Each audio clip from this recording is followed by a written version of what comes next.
This is my video on how to solve the Rubik's Cube. I'm basically making this so that when I become less of a nerd, I can go back and I'll remember how to solve the Rubik's Cube. So this is a method I've found I've been using for, I don't know, a few years now, and works pretty well. It's pretty easy to do. Not much memorization. There is some, mind you. It's pretty basic stuff. 1 or 2, 3 moves maybe. I don't know.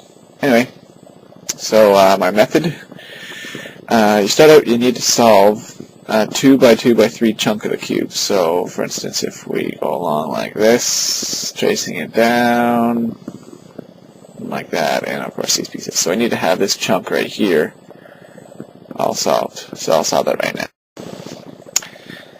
Okay, I've solved the 2 by 2 by 3 chunk of the cube, and it was pretty easy. Now, what you got to do now is, even though we're not going to do it, we need to be able to have, for instance, a green cross here and a blue cross here. So, right now we can't do that because these 3 green sides are on the wrong face. They need to be over on this face, of course, and you know, we need to get them over here, and we want to preserve this right here. So it's a very simple move. First, we have to identify what we gotta do here. So looks like all 4 bad pieces are on this face. So this one's bad because it is also on the wrong face. It's, you know, blue should be over here, and these 3 right here are bad as well. So easy enough. What you gotta do is that with this thing down like this, you need to put one bad one here, one bad one here. Oops, here. And I just do this simple little move like that. Alright, so those 2 are good now. And we still have these 2 bad ones here. Exact same thing. So one bad one here, one bad one here. And do something a little bit like that. Alright, that's good. So now if we wanted to, we're not going to, but if you wanted to, you could put the 2 crosses there by just turning these 2 things. Alright, I'll do it, whatever. It takes no time. Alright, so let's see, cross, cross. Now, the key to this next step is we want to conserve this. So we need to hold our solved chunk. We need to make it so that we have these 2 layers here, top layers, bottom, if you will, side, right, left, back. I don't know. Anyway, these 2 layers right here, and we need to make sure that we don't move these ones as we're solving it. So we can really only move these 2 faces. You know, I'm looking at my cube, and I'm not really looking at the screen, so hopefully when I go back to this, I'll be able to do it. Anyway, I'll solve that, and I'll get back to you. Alright, so I solved the 2 layers down here, up here, whatever, I guess it's upwards now.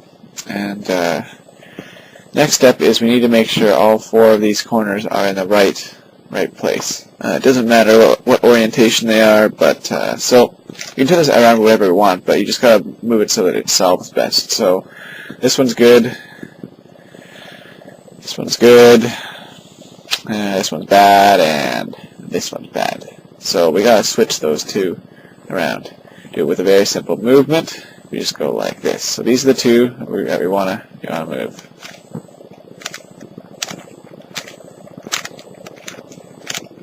Alright, after that move, all of our corners should be in the right place. So if we turn this over like this, yes, yes, yes, and yes. Okay, that goes on to the next step. Now, before I go on, you might be wondering how, or I might be wondering when I watch this, how I'm moving this thing. Well, I have my webcam hooked into the front of my shirt, and I'm sitting in my parents' basement. That's right. All my crap. Yeah. I guess it also explains why I'm making this video, because, you know, I'm sitting in my parents' basement, jobless, graduated from engineering. Whew, okay. Anyway, so what we gotta do now is we need to orient all of our corners properly. And the way to do that is another very simple move. This is the best way that we can have it, but if it didn't look exactly like this with 1 solved corner and 3 non-solved corners, then you'd have to do the same move again strategically, but you just do the same thing one after the other. Anyway, so what this move does is it takes the color here moves it up here. The color here moves it up here. The color here and moves it up here.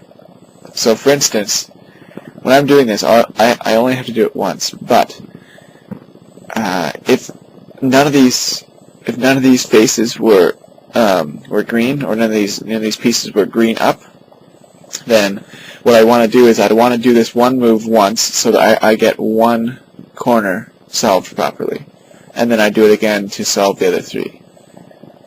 If that makes any sense. So this movement is the exact same forward and backwards. So you can either do a left-hand movement. So for instance, if the green one was here, here, and here, you do it with the left hand, just the same movement. So anyway, it's a very simple movement. Again, it's called a soon, I think. Anyway, kind of nerdy.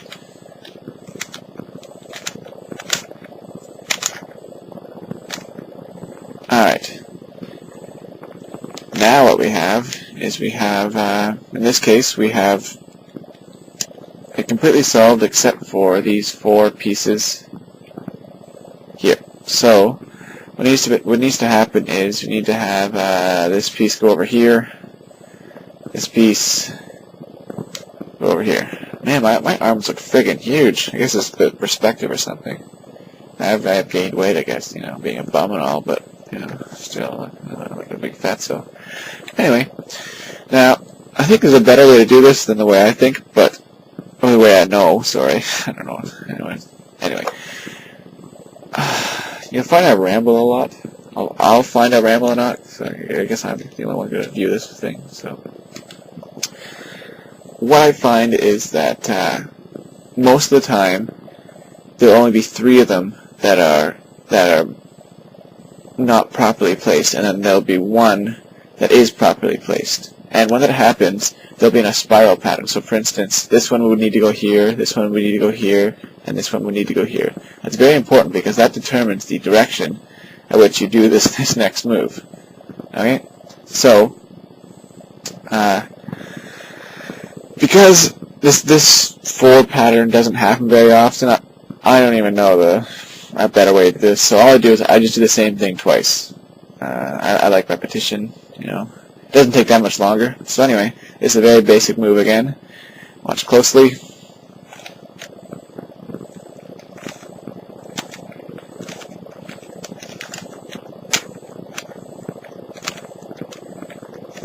It may have seemed hard, but really it wasn't. So now, what that did was, that gave me the one solved and three still incorrect.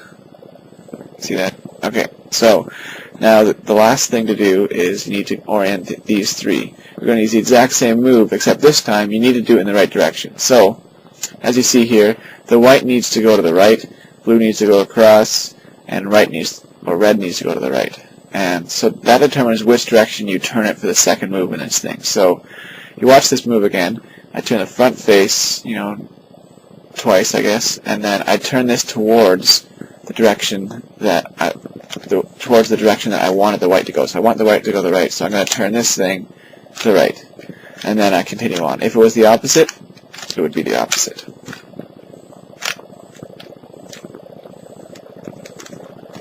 Anyway, little Rubik's Cube humor there. Anyway, there's the solved cube.